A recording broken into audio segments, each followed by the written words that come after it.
നമസ്കാരം. ജമ്മു കാശ്മീരിലെ വിവിധ ഇടങ്ങളിൽ വ്യാപക റെയ്ഡുമായി ദേശീയ അന്വേഷണ ഏജൻസി. പാകിസ്ഥാൻ ആസ്ഥാനമായുള്ള തീവ്രവാദ ഗ്രൂപ്പുകളിലെ തീവ്രവാദികളുടെ അതിർത്തി കടന്നുള്ള നുഴഞ്ഞുകയറ്റം സംബന്ധിച്ച അന്വേഷണവുമായി ബന്ധപ്പെട്ടാണ് NIA വ്യാപകമായ റെയ്ഡ് നടത്തുന്നത്. രാവിലെ മുതൽ ജമ്മുവിലെ 12 സ്ഥലങ്ങളിൽ റെയ്ഡ് നടത്തി വരുന്നതായി അടുത്ത വൃത്തങ്ങൾ വ്യക്തമായി പറയുന്നുണ്ട്.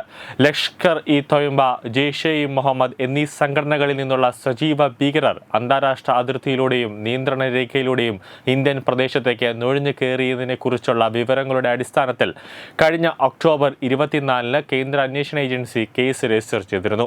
ഇതിലാണ് ഇപ്പോൾ റെയ്ഡ് അടക്കമുള്ള നടപടികൾ ഉണ്ടായിരിക്കുന്നത്. ഈ നുഴഞ്ഞുകയറ്റങ്ങൾക്ക് സൗകര്യമൊരുക്കിയത് ജമ്മു മേഖലയിലെ ഗ്രാമങ്ങൾ കേന്ദ്രീകരിച്ച് പ്രവർത്തിക്കുന്ന താഴെത്തട്ടിൽ പ്രവർത്തിക്കുന്ന സഹായികളും മറ്റ് തീവ്രവാദ കൂട്ടാളികളുമാണ്. തീവ്രവാദികൾക്ക് ലോജിസ്റ്റിക്കൽ പിന്തുണ, ഭക്ഷണം, പാർപ്പിടം, പണം എന്നിവ നൽകുന്നതിൽ അവർ ഏർപ്പെട്ടിരിക്കുന്നുവെന്നാണ് NIA ചൂണ്ടിക്കാണിക്കുന്നത്.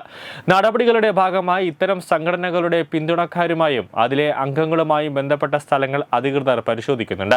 സംശയിക്കപ്പെടുന്ന ഹൈബ്രിഡ് തീവ്രവാദികൾക്കും താഴെത്തട്ടിൽ പ്രവർത്തിക്കുന്ന സഹായികൾക്കും നിരോധിത തീവ്രവാദ സംഘടനകളുടെ പുതിയതായി രൂപീകരിച്ച ശാഖകളുമായി ബന്ധമുണ്ട് എന്ന് NIA ഉദ്യോഗസ്ഥർ പറയുന്നുണ്ട്. നടപടികളുടെ ഭാഗമായി ഇത്തരം സംഘടനകളുടെ പിന്തുണക്കാരുമായും അതിലെ അംഗങ്ങളുമായും ബന്ധപ്പെട്ട സ്ഥലങ്ങൾ അധികൃതർ പരിശോധിക്കുന്നുണ്ട്.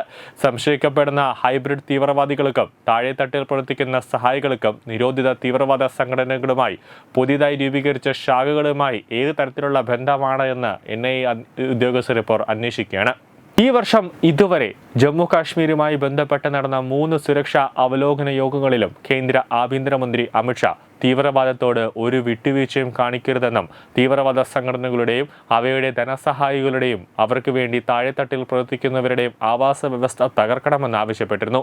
കൂടാതെ ജമ്മു കാശ്മീരിൽ പ്രവർത്തിക്കുന്ന ഇന്റലിജൻസ് സംവിധാനത്തെ ആഭ്യന്തരമന്ത്രി അവലോകനം ചെയ്യുകയും ഗുണനിലവാരമുള്ള ഇന്റലിജൻസ് സംവിധാനത്തിനായി കൂടുതൽ മെച്ചപ്പെട്ട പ്രവർത്തനം ആവശ്യപ്പെടുകയും ചെയ്തിരുന്നു. ഇന്റലിജൻസിൽ സാങ്കേതിക വിദ്യയുടെ പ്രാധാന്യവും അദ്ദേഹം എടുത്തു പറഞ്ഞിരുന്നു. അതിനിടെ കഴിഞ്ഞ ദിവസം ജമ്മുവിൽ ഏറ്റുമുട്ടൽ നടന്നിരുന്നു. തിങ്കളാഴ്ച കുപ്വാര ജില്ലയിൽ രജൌരിയിൽ നടന്ന ഏറ്റുമുട്ടലിൽ തീവ്രവാദികളും സുരക്ഷാസേനയും ശക്തമായ ഏറ്റുമുട്ടലാണ് നടന്നത്. സുരക്ഷാസേനയുടെ സംയുക്ത സംഘവുമായുള്ള ഏറ്റുമുട്ടലിൽ ഒരു തീവ്രവാദി കൊല്ലപ്പെട്ടിരുന്നു. News desk Tatwamayi TV.